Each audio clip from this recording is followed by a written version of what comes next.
Professor Sue Ashford, welcome to the show. Thank you. Very happy to be here. Let me start with a very obvious question. What is flexing? It's the most asked question about that book.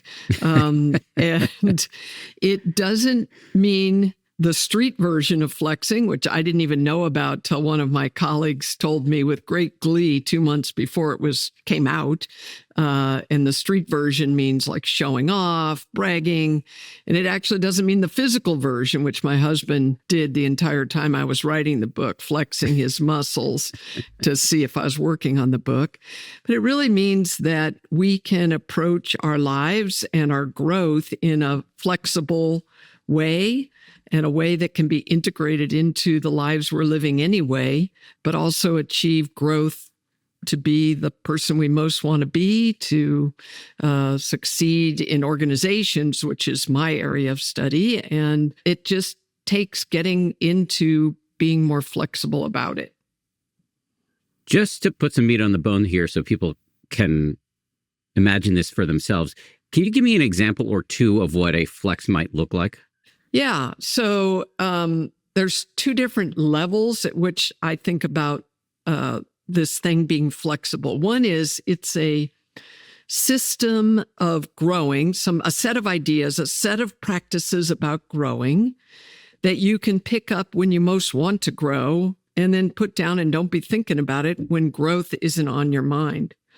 So I'll give an example from my personal life because I think these apply personally and professionally.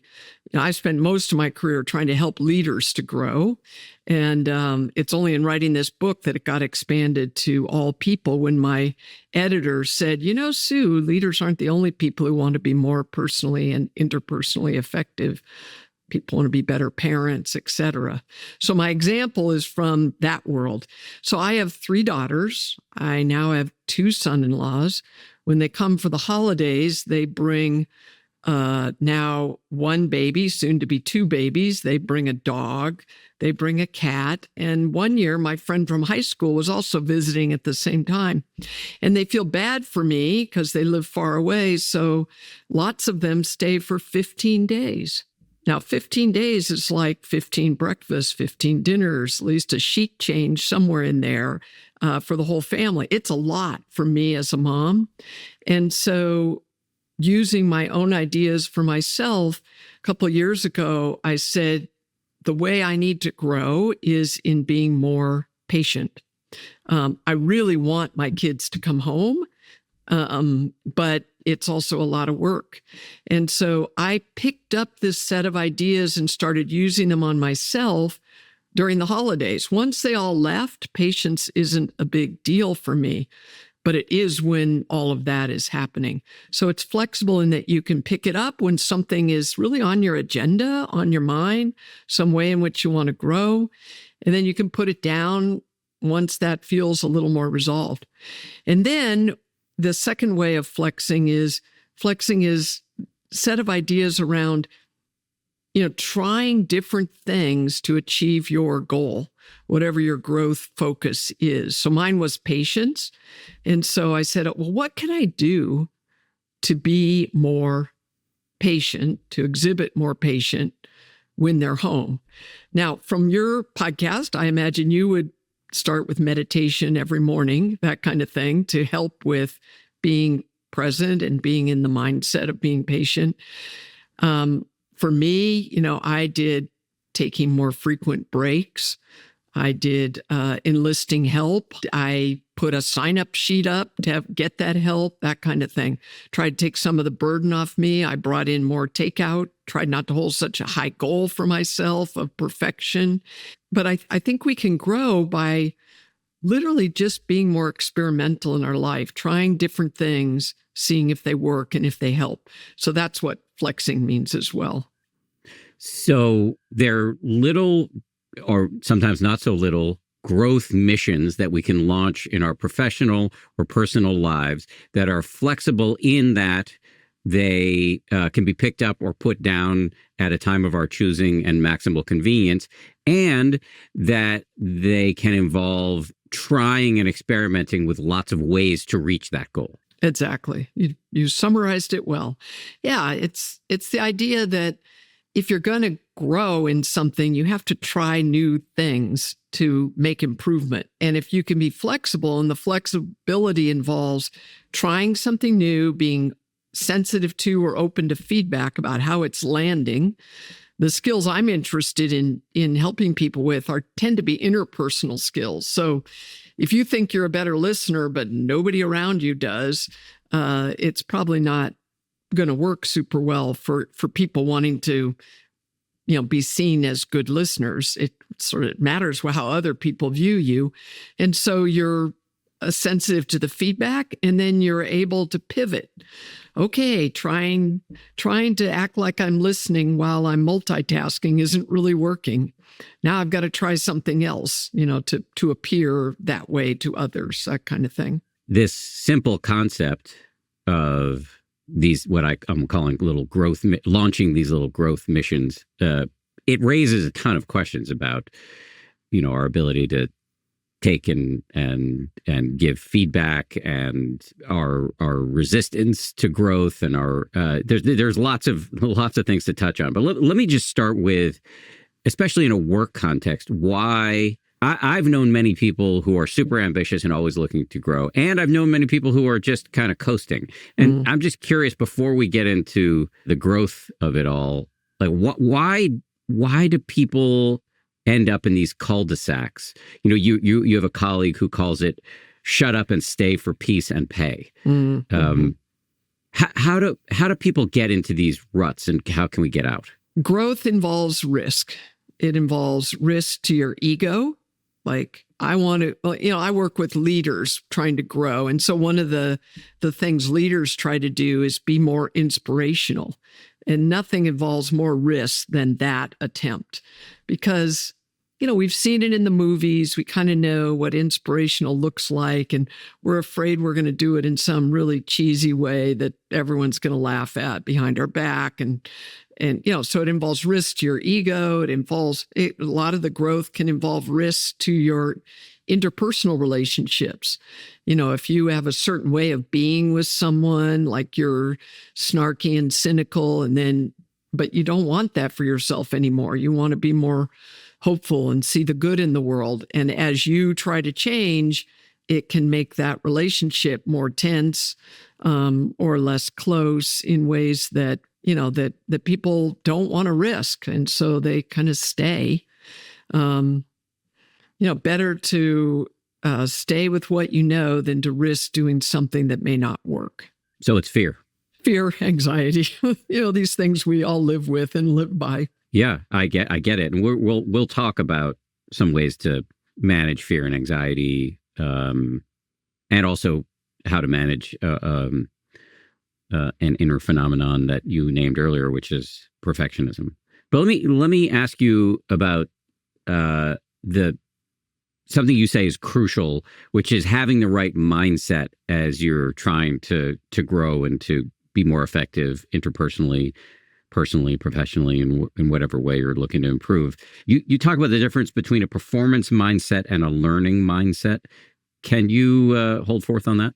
Yeah, for sure. These are ideas from Carol Dweck. Carol Dweck is a very senior scholar at Stanford.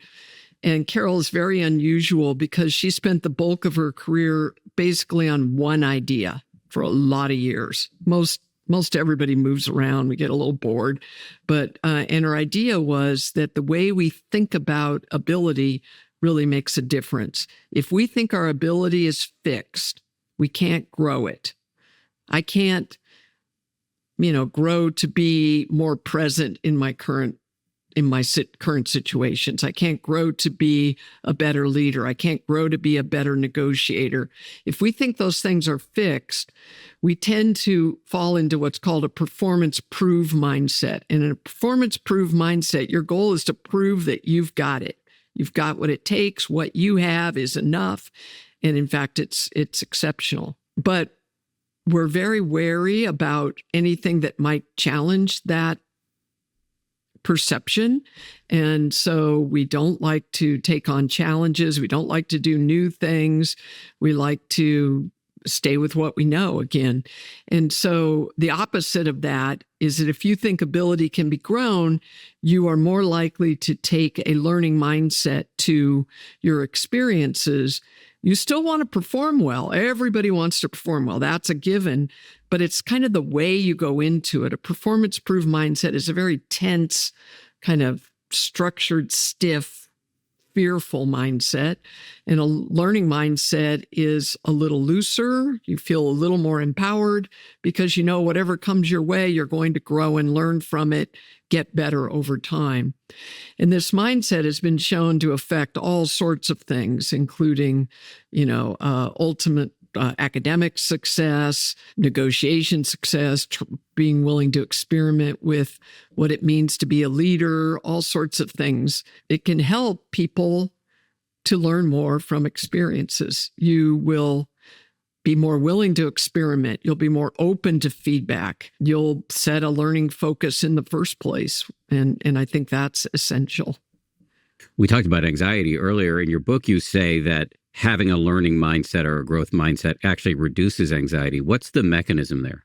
The higher level of confidence that you can handle whatever might come. It's not like you're sure, and it's not like you're concerned about it. You are concerned. Everyone's concerned about things that could go wrong, but you have more confidence that if something goes wrong, you can recover. A performance-proof mindset tends to be very brittle in the face of setbacks or challenges or failures. I can imagine many people, especially people who don't look like me, in the workplace, meaning, they're not straight white men. And I'm not trying to be like super woke about this, but I'm trying to be sensitive to the fact that not everybody comes into the workplace with the same set of advantages. And if you have a growth mindset, that means you I think definitionally are going to be willing to quote unquote fail sometimes in front of other people. I can imagine for some people that's not an appetizing notion. Actually, the meta-analyses, those are studies of studies, have shown that a growth mindset is actually more useful for people who are more likely to face challenges, like women in organizations, minorities in organizations would be examples of that, because those challenges are going to come more often to them than they might for you, as our example of privilege. Neither group sets out to fail. They all want to try to achieve, but it's the fact that failures, setbacks, challenges do come, and it's your ability to react to them. It's not like people with a growth mindset say, what the heck? I'm going to wing it. Let's see how it goes. And if I fail, I'm going to learn from it. It's that they prepare really hard. They get ready. They are less anxious, in fact, because of their mindset. And they have some confidence that if a failure does happen, they will know how to handle it. And handling it includes storying their reaction to that failure to others, storying their ability to recover, their ability to learn over the long run to others. And the data are pretty clear that a performance-proof mindset is positively associated with performance, but it's not as positively associated with performance as a learning mindset is. Learning mindset is more highly related to performance. And it's because those people actually feel more confident than people with a performance-proof mindset. A performance-proof mindset, you're worried that what you've got isn't enough. And because you believe it can't be grown, it creates some anxiety and actually reduces your confidence. So it's kind of a twist. It's kind of an ironic twist. So if I'm hearing you correctly, for those of us who might approach the adoption of a growth mindset with some trepidation, we don't feel comfortable learning in front of other people, which is a fancy way of saying failing or making mistakes in front of other people. What you're saying is it's a bit of a leap of faith, but the data are pretty clear that actually this is more likely, you're more likely to succeed if you go this route. Yeah, on average. But the problem with giving advice to practical people is they care somewhat of the on average result, but they really care about what's going to happen to them. It's like telling people on average, it's okay to negotiate your job offer, but everyone's just worried about that one case themselves and what might happen if they do and it goes south. I prefer to think of this not as you are one or you are the other. But you likely have places and times where you can be triggered into a performance-proof mindset in a way that isn't helping you, and that you can move yourself from one to the other. So I'll to continue with the example of my now enlarged family. When I met my second son-in-law, I asked him in our conversation, so what's your mom like? And he said, my mom is a living saint. And I thought, oh, Hannah, that's my daughter. I thought, you're in trouble. Like, that's who he's going to be comparing you to, a living saint. Well, it turns out he has no trouble with Hannah. Hannah is somewhat messy, and he just kind of cleans up behind her, and it's fine. The person that comment redounded to was me. So every time he visited, I thought, I have to be a living saint. That's a performance-proof mindset. I have to prove to him that this saintliness, this small capacity for saintliness that I have is enough. It's really as good, and it's as good as his mom's. And so, like one weekend, they came up for a Michigan football game, and I was perfect for 2.5 days. Unfortunately, they stayed for 3, and I lost it in the kitchen. And so I went out, and I was talking to him, and I said, hey, Matt, this comment you said about your mom, it's really causing me problems. Like, I feel like I have to be perfect. And he said, oh, no. He goes, that's just my way of saying I love my mom. And then he said, I'm sure your kids would describe you the same. And my 2 daughters who were sitting right there burst out laughing. So I can't make it on saintliness. It just doesn't happen. But I can notice that I'm trying to be perfect. I'm trying to be saintly in order to be okay with this person.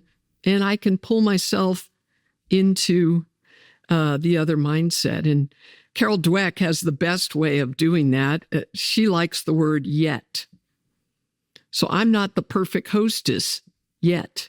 I'm not a great negotiator yet. I usually in workshops ask people, what questions could you ask yourself about that thing that didn't go well that will put you more in a growth mindset about it?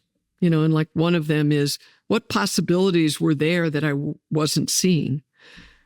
Well, that makes you sort of more open. And this whole approach is really designed to be empowering of people.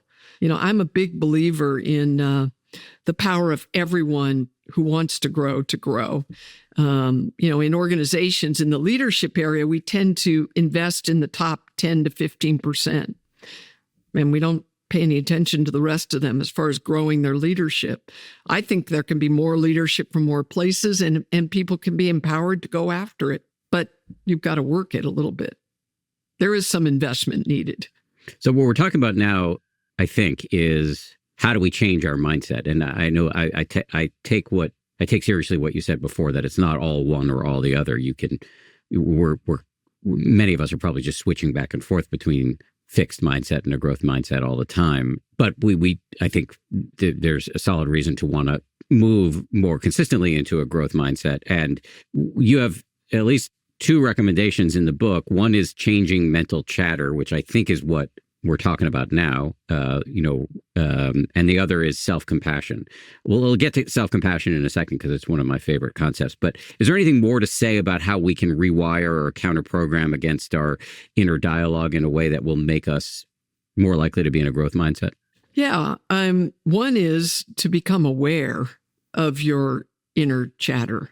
Like in the example I gave you with my son-in-law, wasn't aware that I took it all on, that I was trying to prove that my saintliness was good, until I, sort of had that breakdown where I just couldn't do it anymore.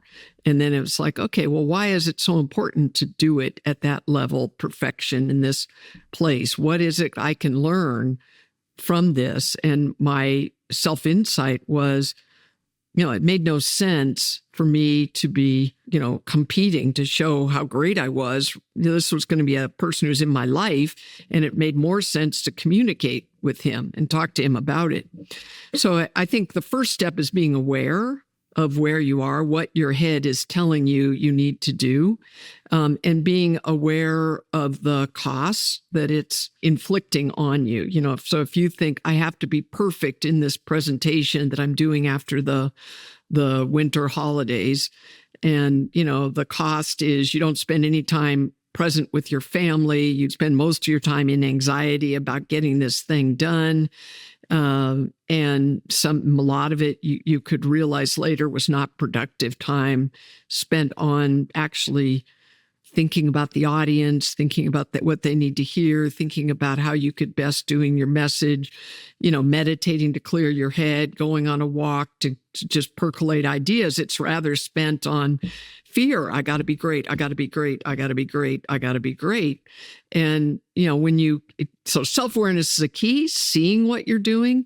And then it's, I think, really asking yourself questions to kind of move the needle a little bit. And the other strategy for me that's super useful is thinking about what is my ultimate objective, my real goal.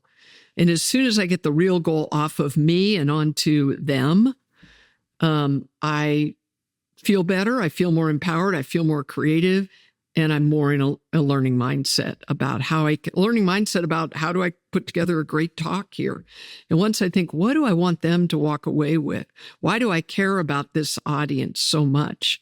And often they're, people I'm trying to teach that I want to walk away with a message. I even do it in my research and writing. I have for myself the noble goal of why I'm doing what I'm doing. And the noble goal inspires me then to be braver and also, sort of be cognizant of what's going on in my head and want to overcome it. Does that make sense? Yeah, it reminds me of one of my little wise ass slogans, which is that the view is so much better when you pull your head out of your ass.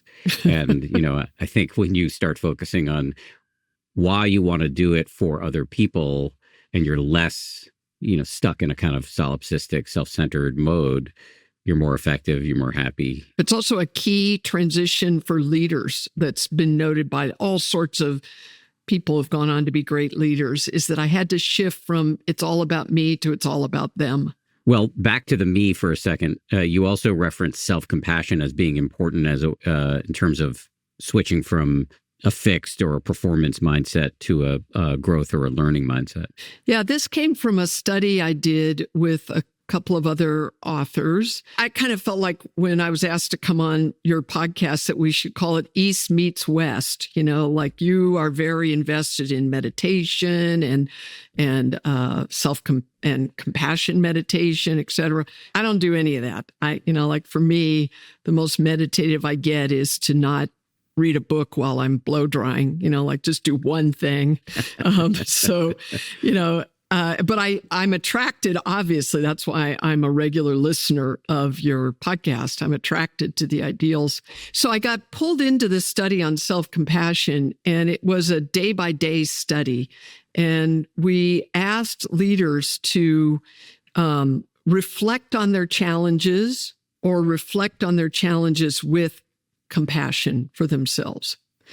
And what we found was a big difference in how much they could endorse the identity of leader for them as descriptive of themselves.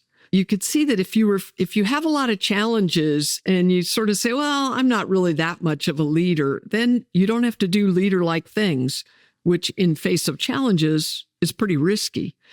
So when they reflected on their challenges with self-compassion, they endorsed the identity of leader, and then they went on to do more leadership than those who just reflected on their challenges. They were less likely to say, yeah, leader is a word that describes me, and then they were less likely to do leader activities later in the day. And so it made me really a believer of the way that we approach ourselves can really make a difference. And, if we are, berating ourselves every time we're not at perfection, we probably will stay in a performance-proof mindset because it's painful to self-berate and to experience that. But if we are compassionate, not compassionate to the level, because I know that's where you're going next, where we can just screw up all over the place. But when we do screw up, saying, yeah, that didn't go well. And, sometimes these things are challenging and we don't meet it the way we want. How could we do it better? Then you got to go into the questioning for the future. But I do think that compassion helps us to stay more in a learning mindset. Yeah, a lot of people worry that if they're self-compassionate, they're going to be in a bubble bath or eating ice cream the rest of their lives. And they're mistaking complacency for compassion. Mm-hmm. But they're different things. A self-compassionate approach is not about letting yourself off the hook. It's about talking to yourself the way a good coach would talk to you. So you point out, you can acknowledge errors. You're just not a jerk about it. And that's, I think that's key. And it leads inexorably to a growth mindset because you're more willing to take risks and run experiments, et cetera, et cetera. So speaking of running experiments, let's get back to some of the nitty gritty of flexing. How do I pick what I'm going to flex on? What's my, if you list lots of areas for flexing, interpersonal relationships at work or at home, being more assertive, presentation skills. There are lots of flexes we can run. How do I pick the goal for me? We interviewed over 70 people for the book, and the triggers came down to 2 buckets. One bucket we called pain of the present. There's something in my present that's causing pain to me, or that I can see I'm causing pain to others. So pain to me might be I'm exhausted, I'm burned out, I'm literally in pain, or my feelings are hurt all the time. I'm angry all the time. That's my pain. Or I can see I'm causing pain to others. One of the examples in the book was a woman who her issue turned out to be that she expressed her emotions very strongly. And what she noticed is when she expressed her emotions, even positive emotions, it kind of killed the room, right? Well, it was like she was so positive that nobody else could be positive because they couldn't match her level, and so they just kind of stopped. And when she was negative, the room just stopped. So she could tell she was causing pain to the group, to the team, to the discussion. And that is a big motivator for people to want to grow, that there's something painful going on in the present. The other, and that creates kind of avoidance motivate. I want to avoid that pain. So I'm going to try to change. And then the other motivation is kind of more of an approach motivation. I called it fantasies of the future. You have a fantasy of future Dan. I have fantasies of future Sue and how she's going to be and how she's going to be like. And current Sue may struggle, but I have this image that I'm moving towards. People that I talked to who were in organizations, they often got it through role models, like they saw a CEO, they wanted to be like that CEO, that kind of thing. In the personal life, it's often same role models. Like I really want to be like my mom was in my personal life. And so you approach. And so when you see you're not like that, it generates a motivation to be more like that. So those were the 2 triggers, and the idea that makes this workable, because I teach a lot of very busy people that don't have time for some new program in their lives. But the idea that makes this workable is that you don't have to add something to your life in order to use these ideas. You just have to use the experiences you're having anyway. My kids are coming home for the holiday. I can use that experience to work on my patients. You're giving presentations anyway. You could use that to work on that. And the idea is that in any experience, there can be a lot going on, But the goal of setting a learning focus is just to add one second thread to the experience. One thread is the thing you're doing, the content, putting on dinners, breakfast for that at-home situation, or doing the presentation. And then the second thread is you. What could you learn about you? What could you work on about you in this situation in order to improve?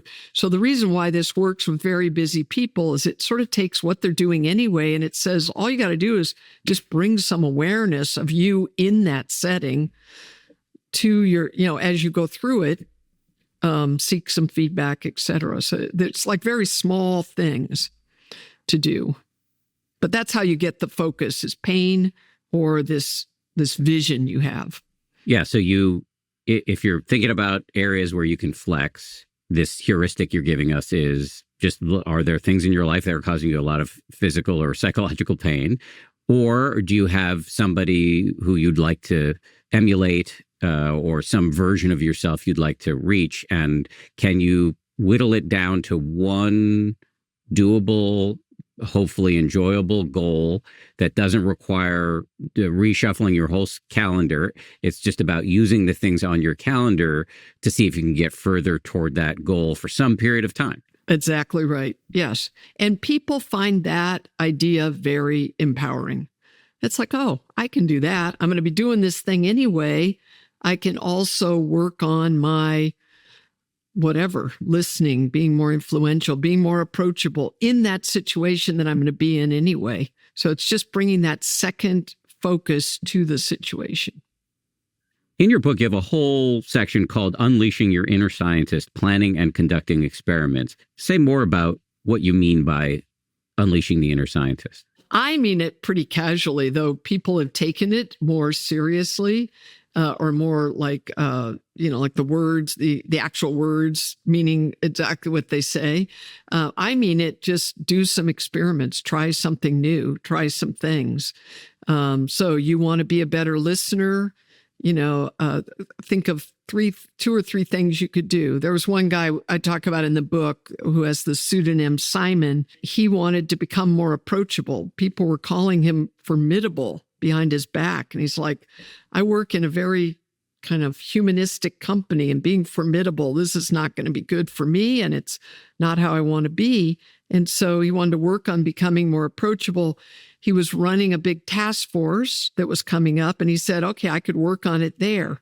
So he did three things. He said, I'm going to get to the meetings on time, as opposed to my usual stance, which is to come in late with bundles of work, pass out the work, and jump into it. I'm going to get there early, or on time. I'm going to greet everyone when they come. That seems like a good experiment to becoming more approachable. He just said, I'm going to sit on the side of the table, not at the end. The end is the power position. I'm going to sit on the side so that the more junior people on the task force feel like they can talk to me. And then he said the third one was the most important one, but the simplest. He said, I'm going to smile more. I'm going to work on smiling more. He said, my resting face, and I always tell my audience, is not as bad as the one that just went through your head. The resting face we all joke about. But he said it was just a somber, serious resting face. He said, I was thinking about them. I was thinking warm thoughts, but nobody could tell. So I smiled more. The idea of experiments is trying something. The people who take it more seriously sort of try something for 2 weeks, then they try something else, and they see which had better results. I think it's much more casual than that. Just try something new and be observant about what happens. As we're running these experiments, it's very important, you say, to get feedback. And I think it's important writ large in life to get feedback. Me too. So let's talk about it. I have a million questions. Why many people find it's hard to get feedback. In fact, the woman who's producing this episode, Eleanor Vasily, has said to me that she finds it hard to get feedback from me because I'm so damn busy all the time. Why is it so hard to get feedback often? Well, if you can't find the person you need to give it to you, that's a problem for sure. We get in our own way. The ego rears its ugly head again. Like, we want feedback, but do we really just want positives, but no, we really want negative, but our ego worries about the kind of feedback we might get. So some people don't ask because they're afraid of what the message might say. A young woman I interviewed for the book said, when I knew I was doing bad, then I definitely would never ask for feedback because I don't want my boss to hear herself saying it because it'll solidify it in her mind. So I don't ask for feedback, which of course is crazy. We also worry about our image, how we look just because of the fact that we want feedback. Do we look insecure? Do we look unconfident?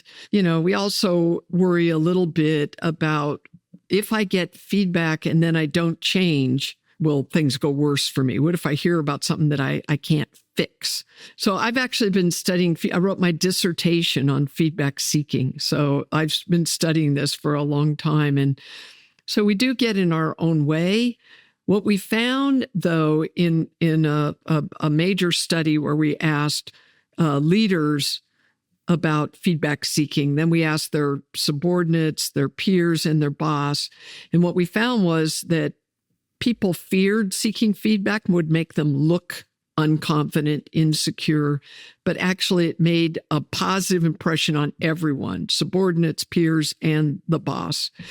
People saw it more as a sign that you cared.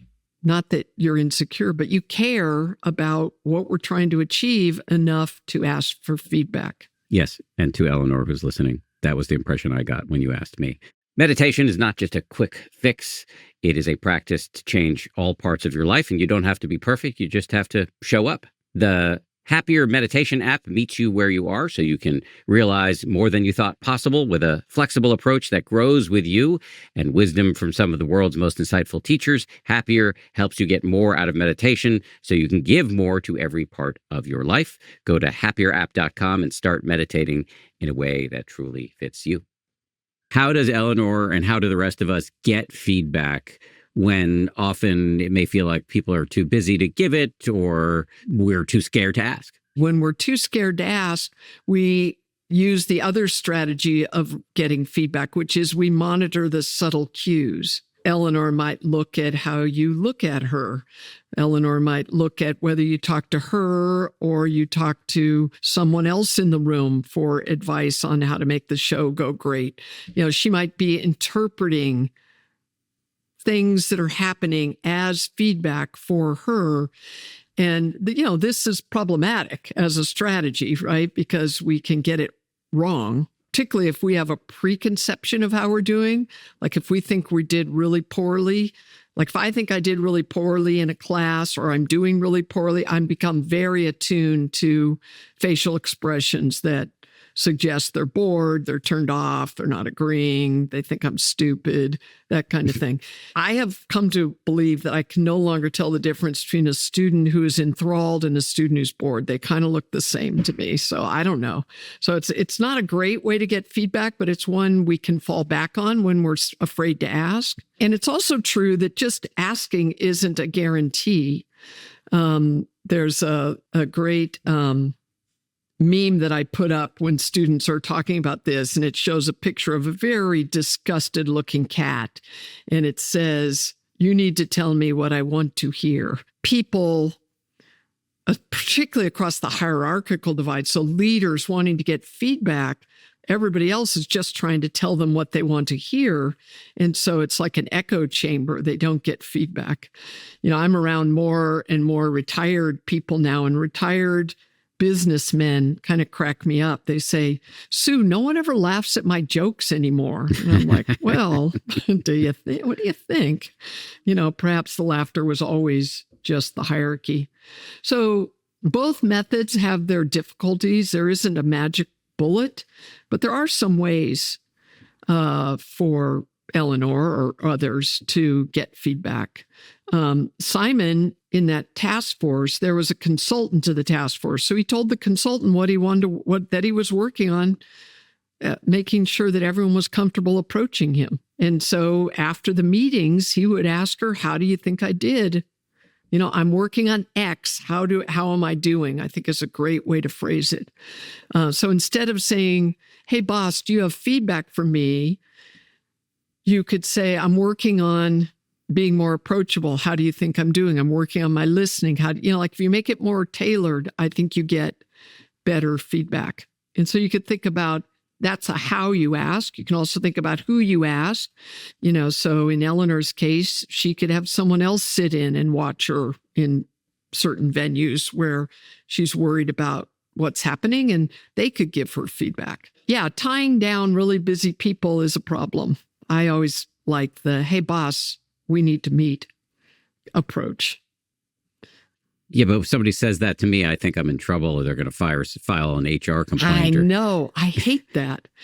I hate that. I hate the idea that you don't run into people these days, right? Anymore. No one's in the office. Everyone's doing all sorts of crazy stuff.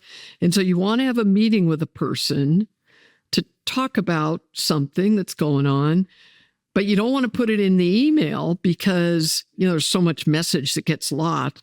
So you say, hey, could we meet? And then they get anxious about, what are we meeting about? Why do you want to meet with me? And I don't know the solution to that problem yet. I have a suggestion. What's that? That I'm sure I'm going to get in this email from Eleanor later today. Do you have 10 minutes? I need some advice.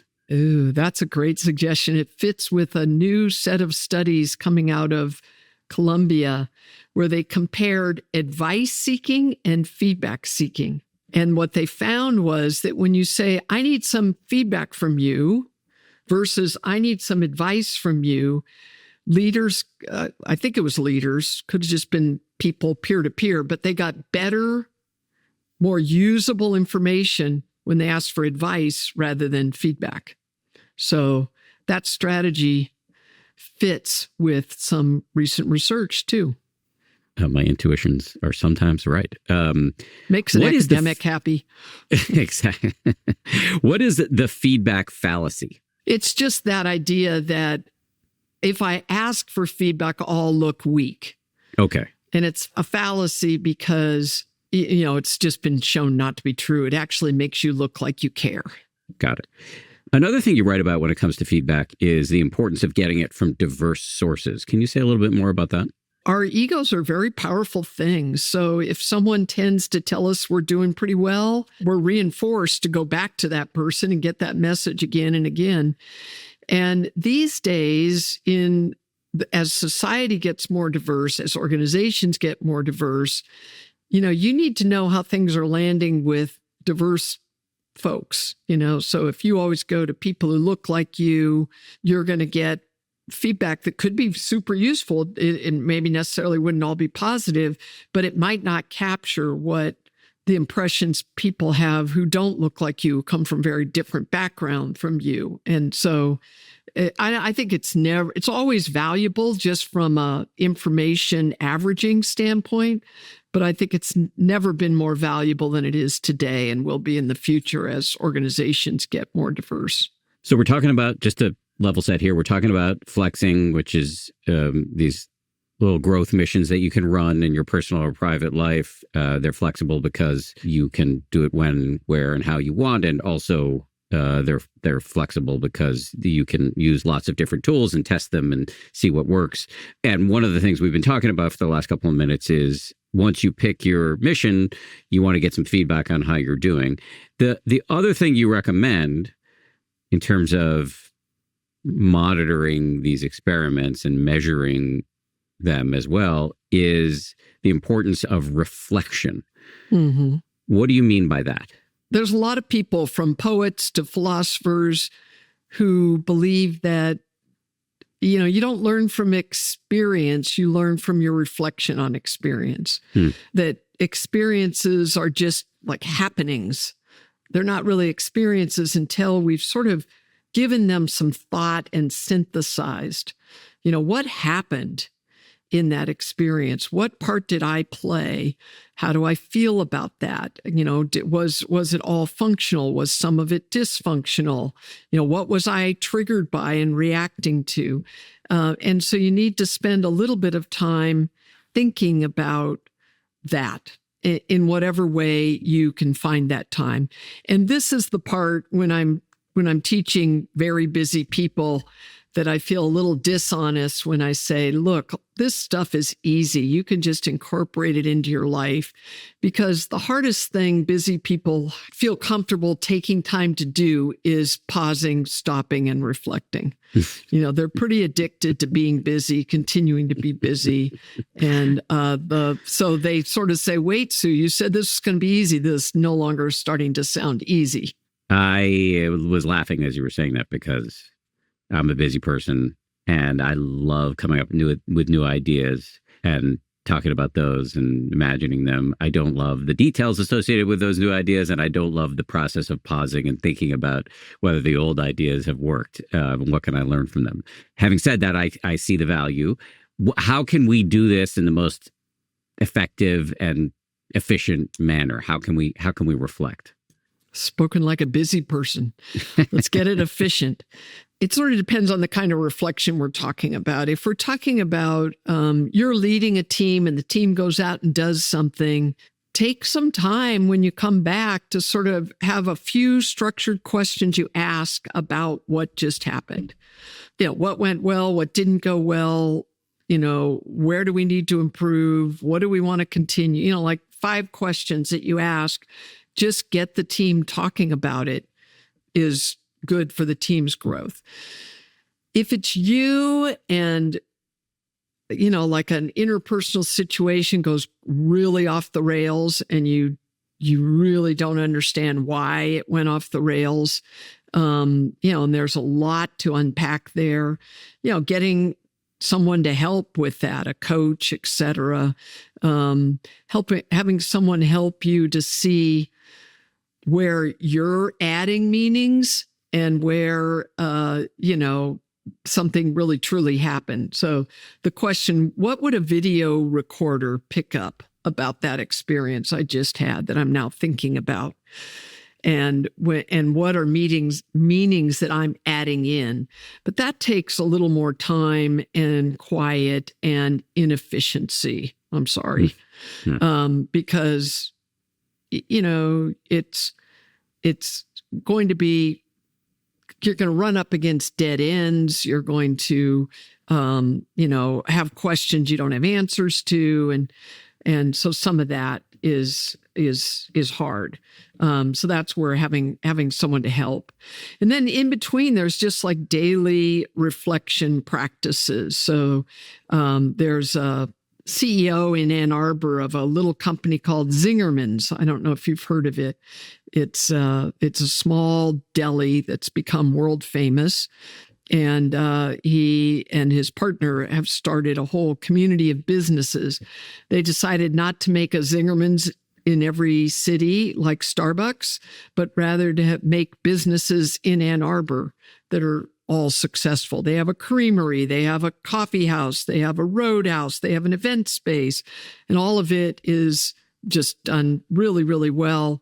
So he's a fabulous executive. He also writes books. He'd be a wonderful person to have on your show. He also writes books on leadership, self-management, and his name is Ari Weinsweg, and he writes in a journal every day for 20 minutes when he gets up. He says, some people exercise for their body. This is an exercise for my mind. And so he isn't reflecting on a particular incident, but he's rather just reflecting on what goes on in his life. Another person whose practice I know about is Marshall Goldsmith, who's a pretty famous executive coach. And he's also the most extraordinarily extroverted man I've ever met. Marshall has a friend call him 5 nights a week and ask him 4 questions that Marshall has given the friend to ask him. And then he asks the friend 4 questions the friend has given Marshall to ask him. And by answering the questions to each other, they're reflecting on their lives and days and how they want to be and show up. I have other people who just have a little notebook they keep in their travel bag. They only reflect on airplanes. One young CEO said, I tend to reflect in the shower in the morning. He said, it's really actually very helpful for me. I just have to remember not to say to someone, I was thinking about you in the shower, because that doesn't go well. No, it doesn't. Another thing you spend a lot of time on in the book, in the context of, again, running these experiments, and flexing, is the importance of managing your emotions. Why is that important in this context? Why is it important to manage our emotions? Well, our emotions get in the way of our learning about ourselves, our self-understanding. If I'm defensive, I'm not hearing the message. So if you give me feedback, and I'm defensive about it, I don't ever hear the feedback. And the goal is to get it so you recognize what you're doing, that you're feeling an emotion, defensiveness in the moment. It used to be I'd recognize it about 8 hours later. It would do me no good. Like usually when I feel that triggered need to respond in a certain way, it's usually driven by emotion, embarrassment, shame. And I feel like if I could just explain it to you, you wouldn't have the feeling you have. That's the defensiveness. And so if I can control the emotion, the anxiety, the shame, the embarrassment, then I can hear your message and I can learn from it. If I can control my anxiety in the first place, I'm brave enough to try and experiment. And so it's a little bit, and I hope you see how self-understanding is really critical throughout this whole process, is figuring out what emotions I tend to feel when I'm not at my best self, and what emotions and what they are, and then what I can do about them. So if certain people, tend to really bring you down, there's things you can do about them. When I was in my dean role, there was this one guy, oh my gosh, he was hard to listen to. And we had biweekly meetings, and it would ruin my week. I finally had to say to my assistant, just don't put him on a Monday or a Friday. I can handle him on the other days. But that's a way to manage emotion. So the academic literature, this is a little bit where East meets West. The academic literature is full of emotion regulation strategies that we could talk about. The East part, the meditation, so that you could be present in a situation, is a different set of strategies that would also work. But it's just something so that your emotions aren't running you, but you're either in control of them or recognize them and recognize their impact, but you're more in control. I think matters for all stages, whether you'll set a learning focus in the first place, your ability to hold a growth mindset, your ability to listen to feedback while you're reflecting, the ability to reflect fully versus narrowly. Emotions matter for all of that. Under this aegis of emotions, there are two concepts you introduce in the book. One is a concept you mentioned earlier, but I didn't follow up on, which is restoring. And the other is savoring. Can you talk about these? Yes, I'd love to. So restoring is, what is the story you say in your head that in part is causing the emotions? So let's say you're in a meeting and you're a woman and there's a guy and he asks, you're presenting, and he starts firing questions at you. Now, in your head, you could say, what a jerk. Like he's just out to get me, to make me look bad in front of the boss. When you story it that way, you're getting anxious. You're probably answering more force or more inappropriate force or something. If you restoried it to say, it's super cool that he's that interested in my topic, that this is great. Like we're co-creating this idea. I don't know which is true. The first one may be true, but the story you're telling yourself about it isn't helping you to perform well. And so restoring is just telling yourself a different story about it in the light of the fact that you don't know where truth lies.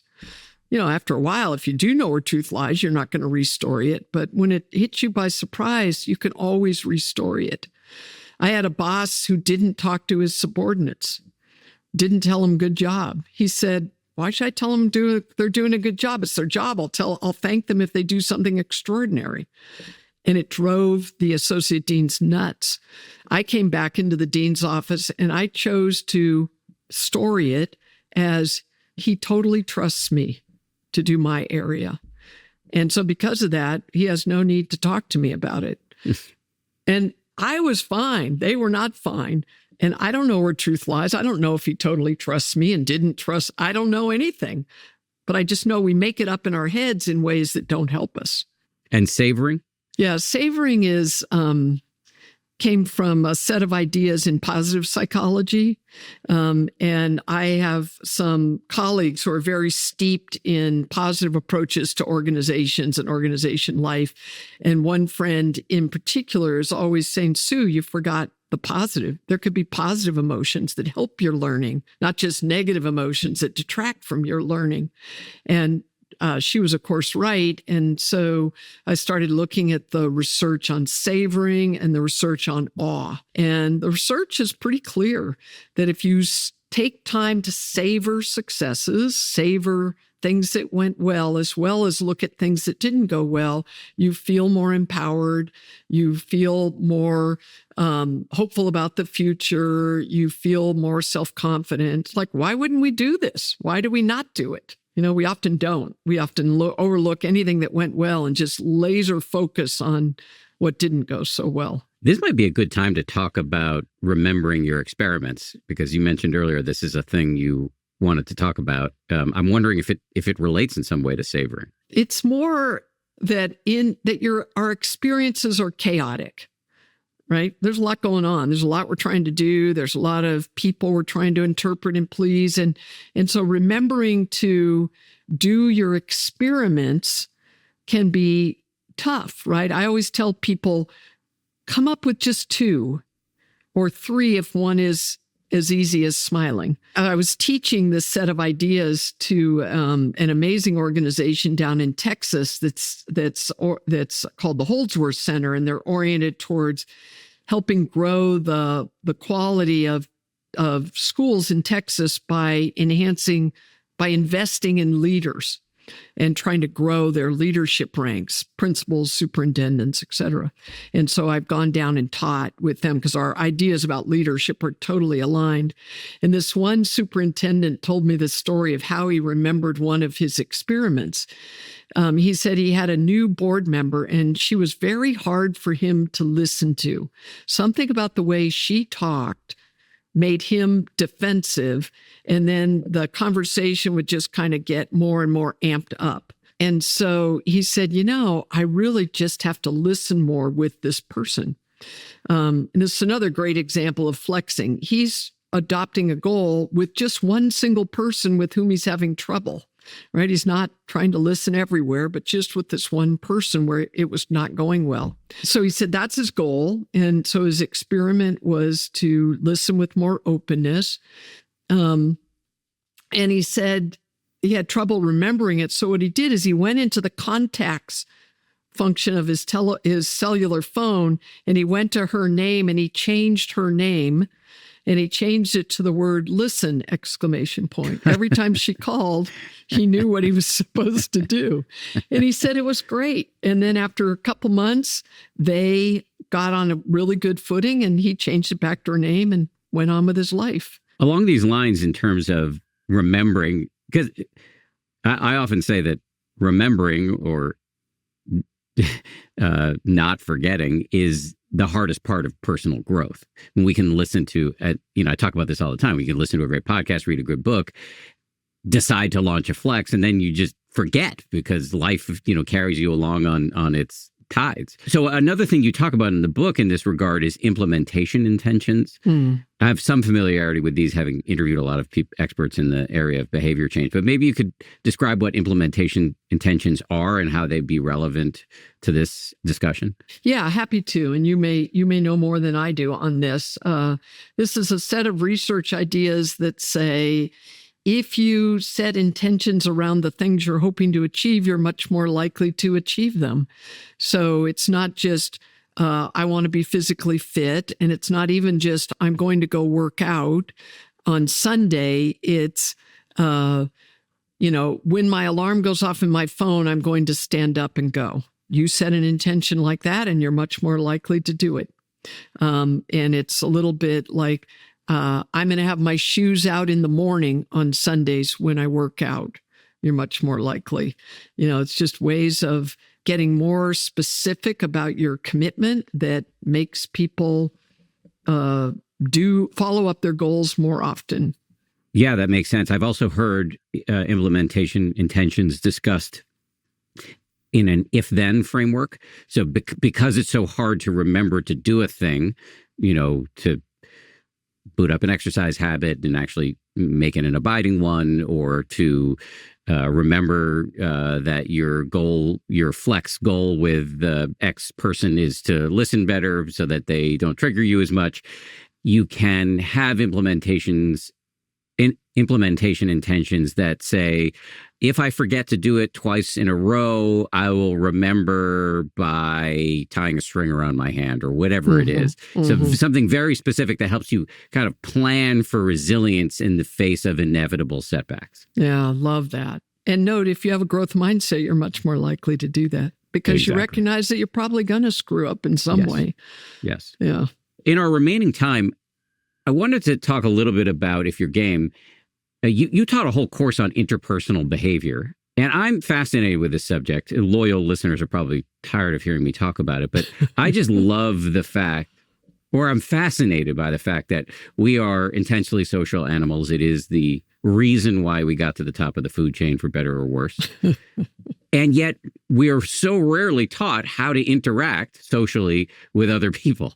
And so the fact that you taught a whole course on it is interesting to me. And I'd love to hear just like what specific skills were you teaching and how hard was it to teach people who I'm assuming, like most of us, this was their first time learning how to, implement basic interpersonal hygiene. Yeah, and they're high-powered MBAs at a top MBA program in the country, right? So they're the top of the food chain in their minds, right? In the sense of, I don't need this. It was an elective course, which helped. So they elected into it. Oh, all sorts of topics. There was a book, it's no longer in print, called Interpersonal Behavior, written by two Harvard professors, a textbook. And I drew a lot from that. And I loved this course and this topic because it went deeper with these students. Yes, there were some skills and strategies we taught, but it went deeper in the sense of saying, part of the joy of life is figuring out what you most want, really, your noble goals, and figuring out how you help and get in the way of meeting them, and figuring out how you want to be with others, and then figuring out how you contribute to that or detract from that. So it was a lot of that kind of more, you might call it soul searching. One framework from the textbook I love was very simple. It was assumptions, perceptions, feelings. APF, assumptions, perceptions, feelings. That our assumptions drive our perceptions. If I assume that boss thinks I'm doing a bad job, I perceive his lack of talking to me as evidence of that, and then I feel bad. So that's just a little roundabout. But also, when we're having feelings, that's a good time. That is a good signal that we maybe need to think about what assumptions we're bringing to the situation and how we're perceiving things. So that restoring could happen there. So the students really like that framework. And we analyze in the book, they have this woman who did an interview, and the woman was like from the early 60s. So seemed tragically old-fashioned to them. And they always complained about, why are we studying older people, like people that don't have anything to do. This was the 80s. It wasn't like it was now, but why are we studying people that, are not us? And I said, well, that's the whole point. It's a lot easier to understand people who are you, but people who are not you, that's where you need to think about what assumptions. They analyzed her assumptions, but they also analyzed their assumptions. So you teach it a lot. So a lot of it was that they had to actually later in the term give each other feedback. The exercise was called Flowers and Onions. You had to give each person going around a room a flower and an onion. They were terrified watching them march off to go do this. And yet they found it the best exercise they ever did. So giving and receiving feedback, influence, basic influence. This was before the era of emotional intelligence, but I would certainly teach that now. But the most important teaching was done through action learning, that we did stuff in class that they reflected on in journals and tried to understand what happened and why it happened that way, et cetera. I would love to see a study on whether the people who took that class were more successful than their peers. Yeah.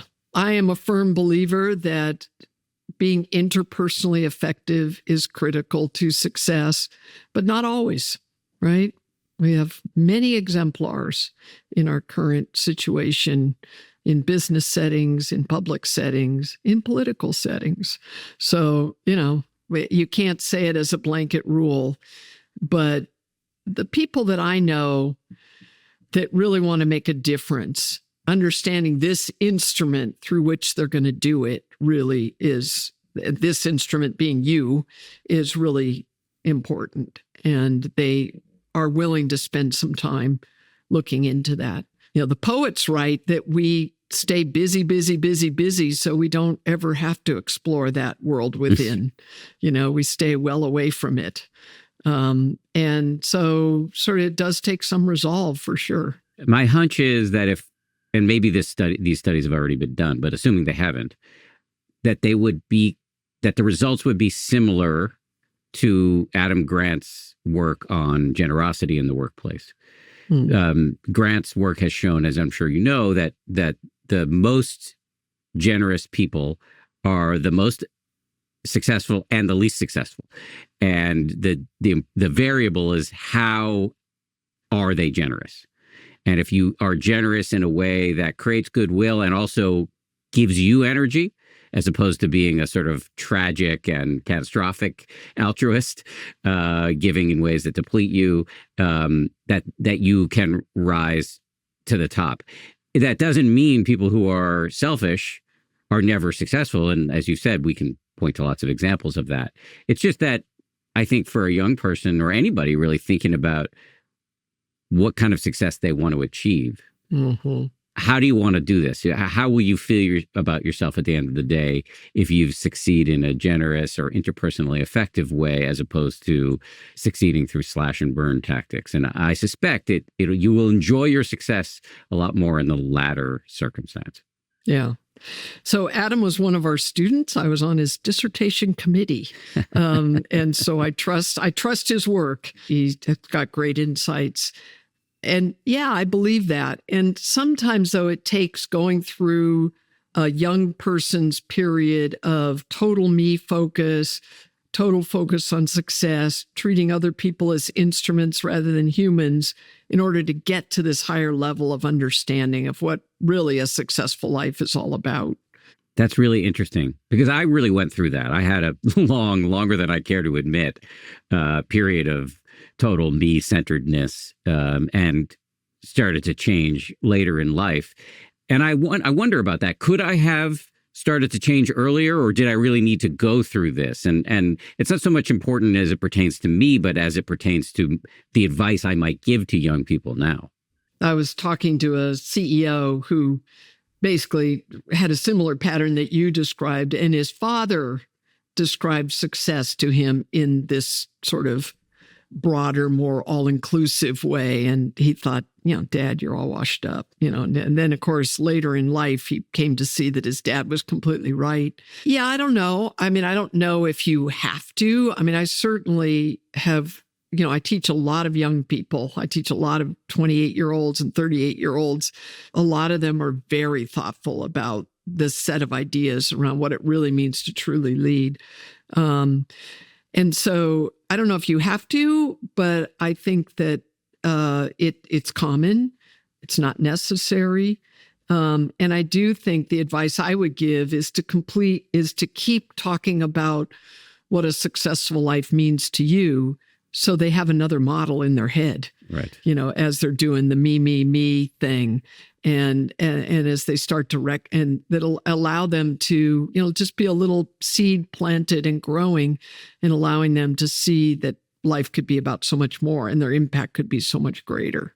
I'm going to ask you my two closing questions. One is there something you were hoping to get to that we didn't get to? Not really. No, I totally enjoy this conversation with you about this set of ideas. I thought we would have more tension I thought you would say, like, no, like, this is too much do. One of my good colleagues said, this is too linear, Sue. You set a goal, you do some experiments, you seek some feedback, you reflect. Her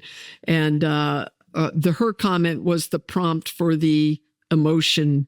Like, let's put emotions in, because it's not linear. It's emotion filled, and it's fits and starts, etc. And then I thought your critique would be, it's too much in the head, and it's not, it's not about emptying the mind of things and seeing what come. And, when we first started this set of ideas, I did it with another colleague who went a different direction, but we called these ideas mindful engagement. And we didn't mean mindfulness in the meditation sense, but we meant that you've got to learn to be more present in your experiences in order to take the learning from them. There's a thing in the leadership literature called 7-20-10 rule. 70% of what leaders learn, they learn from their experiences.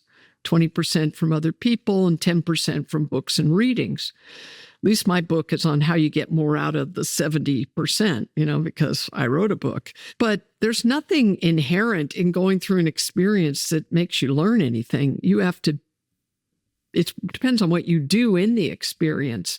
And so being present, being mindful about how you show up, being mindful about where you want to grow and how you want to grow.